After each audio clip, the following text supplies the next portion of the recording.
Hello friends, I'm Tom Downey from Chat Sports here with another NFL Draft Scouting Report. Today, we've got Alabama defensive back Minkah Fitzpatrick, one of the top DBs in this year's class. Let's break him down, starting with his strengths. And Fitzpatrick's biggest strength is his versatility. There is not a secondary spot he has not played. Safety, free safety, strong safety, nickel corner, outside corner, even some linebacker slash edge rusher. Versatility is the name of his game, and he played it in a Harrison Smith-esque role for the Alabama defense. He can do whatever he is asked, and he's shown the ball skills as well, more so in the first 2 years when he had 8 picks and 17 pass breakups, but the ball skills are there for Fitzpatrick. He is a good athlete and has shown the downhill tackling ability you want out of a strong safety. And in terms of free safety, he's no Malik Hooker, but the coverage and range is there. He can also play in the slot as a nickel corner, covering guys and coming down and stopping the run. He also showed that he can come off the edge as a blitzer as well. He is everything you want as one of those kind of hybrid safety slash nickels slash outright corners. He is a very talented player, and there is a very good reason he is pretty much a consensus top 10 pick in this year's NFL draft.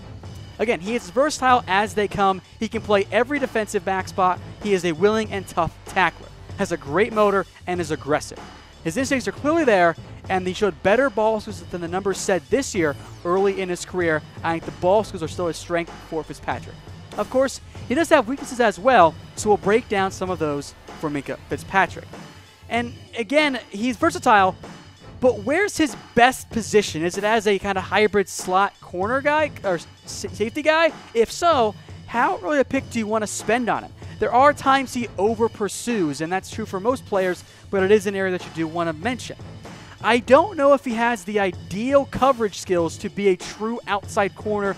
We didn't see a ton of it this year, and when we did, like this play here against Auden Tate, he got bodied and bullied by a bigger wide receiver. I think he can be an outside corner, but I don't know if that's his ideal spot. And if that's the case, and you want to make him as a hybrid safety, how early do you want to spend a player of that skill set? Coverage skills might not be good enough for corner. I don't think he's an elite athlete, but I think he is a very good one, or good one at the very least. Does play too aggressive at times, doesn't have elite range for a free safety either, and he can get bodied by bigger wide receivers. Despite those weaknesses, Minkah Fitzpatrick is the top defensive back in this year's draft class. I think he'd be a good fit for a lot of teams, the Bucs among them. He's the #1 DB. In terms of how he played this year, in terms of what he did, he reminds me a bit of Harrison Smith. Now, he's not as good or the exact same type of player, but that's the role he played this year for Alabama. He's going to go in the first round, almost surely in the top 10. Teams like the Browns, the Raiders, and the Niners would easily take a pick on him. I think he could go top 5 as well, and he will be a day 1 starter in some form for an NFL team as long as he's healthy. Once again, folks, I'm Tom Downey. Follow me on Twitter at WhatGoingDowney. Subscribe to the channel for more NFL draft coverage coming up in just a little bit.